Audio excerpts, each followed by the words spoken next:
So I thought I'd share this with you. Chevy Suburban. Today's the 2nd. It's got 162,000 miles on it. It's a 2000 6-liter.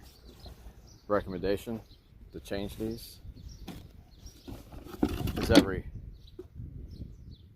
30,000 miles or 8 years, whichever comes first.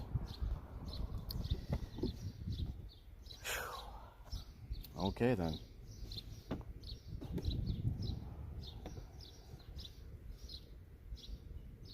Actually, it wasn't that bad. Maybe I'll stick it back in.